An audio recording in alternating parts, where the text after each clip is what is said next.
شروع کریں؟ ٹھیک ہے. میرے آقا میرے آقا میرے آقا. بسم اللہ الرحمن الرحیم. الصلاۃ والسلام علیک یا سیدی یا رسول اللہ صلی اللہ تعالی علیہ وسلم.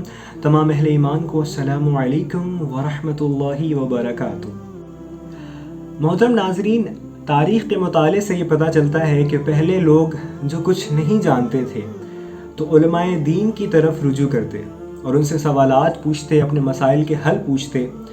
مگر آج حالات کچھ ایسے ہو چکے ہیں کہ اکثر لوگ ایسے ہیں جنہوں نے مدارس کا منہ تک نہیں دیکھا، علماء کی صحبت میں 5 منٹ نہیں رہے، مگر وہ احساس برتری میں اس قدر غرق ہیں کہ وہ خود کو علامۃ الدہر تصور کر رہے ہوتے ہیں اور بنا کسی تحقیق کے جو بات بھی دل میں آ گئی وہ کہہ دیا.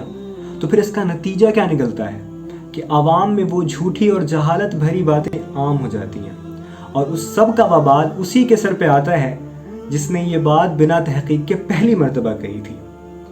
تو انہی چند باتوں میں سے ایک یہ بات بھی معاشرے میں بڑی عام کر دی گئی ہے کہ اگر کسی کی بیوی کا انتقال ہو جائے تو اب شوہر نہ اس کو چھو سکتا ہے نہ دیکھ سکتا ہے، کیونکہ اب تو نکاح ٹوٹ گیا، اور بعض خواتین تو شوہر کو باہر ہی نکال دیتی ہیں. خیر، موضوع کی طرف آتے ہیں. تو جو یہ بات معاشرے میں مشہور ہے کہ بیوی کے انتقال کے بعد شوہر اب اپنی بیوی کو چھو بھی نہیں سکتا اور تو اور دیکھ بھی نہیں سکتا، تو کیا یہ واقعی میں شریعت کا حکم ہے؟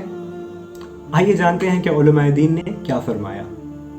دیکھیں، اگر کسی کی بیوی کا انتقال ہو جاتا ہے تو ایک جہت سے یعنی اب دنیا کے شرعی قانون کے اعتبار سے میاں بیوی کا نکاح وقتی طور پہ ٹوٹ جاتا ہے. مطلب اب یہ اس کی بیوی نہیں رہی تو اس کو بلا حائل چھو نہیں سکتا.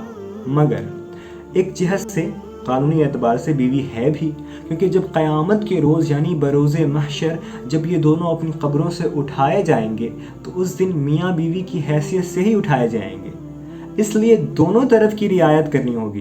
ایک جہت سے بیوی نہیں ہے اور ایک جہت سے ہے بھی، تو دونوں کا لحاظ کرتے ہوئے نتیجہ یہ نکلے گا کہ شوہر بغیر کسی کپڑے کے بیوی کو چھو نہیں سکتا، کیونکہ اب اس کی بیوی نہیں رہی، لیکن اس کا چہرہ دیکھ سکتا ہے، اس کے جنازے کو کندھا بھی دے سکتا ہے، اور جب قبر میں اتارنے کی باری آئے تو چونکہ کفن بیچ میں حائل ہے تو قبر میں اتار بھی سکتا ہے.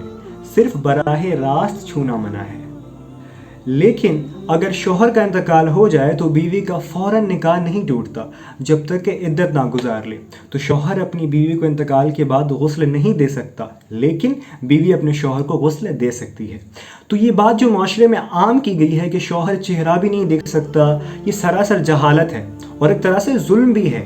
یار اس کی بیوی کا انتقال ہوا، کم سے کم بیچارے کو چہرہ تو دیکھنے دو. کی حد تو یہ ہے کہ شوہر کو ہی گھر سے باہر کر دیں گے کہ نہیں تم نہیں دیکھ سکتے، سارا محلہ دیکھے گا، سارے رشتہ دار محرم نامحرم سب دیکھیں گے، مگر شوہر کو اجازت نہیں. تو یہ غلط ہے، سراسر جہالت ہے. انتقال کے بعد شوہر کا اپنی بیوی کا چہرہ دیکھنا بالکل جائز ہے، دیکھ سکتا ہے، کفن پہنی ہوئی ہو تو چھو بھی سکتا ہے، جنازے کو کندھا بھی دے سکتا ہے اور قبر میں اتار بھی سکتا ہے. واللہ تعالی عالم بالصواب. تو آخر میں بس دعا گو ہوں کہ اللہ تعالی ہم سب کو فتنوں سے بچائے اور ہم سب کو علماء کے سائے میں رکھے اور صحیح علم حاصل کرنے کی توفیق عطا فرمائے. آمین بجاہ نبی الامین صلی اللہ تعالی علیہ وسلم. اب آپ سے ملاقات ہوگی اگلی بار، تب تک کے لیے مجھے دعاؤں میں یاد رکھیں. السلام علیکم ورحمۃ اللہ وبرکاتہ. فی امان اللہ.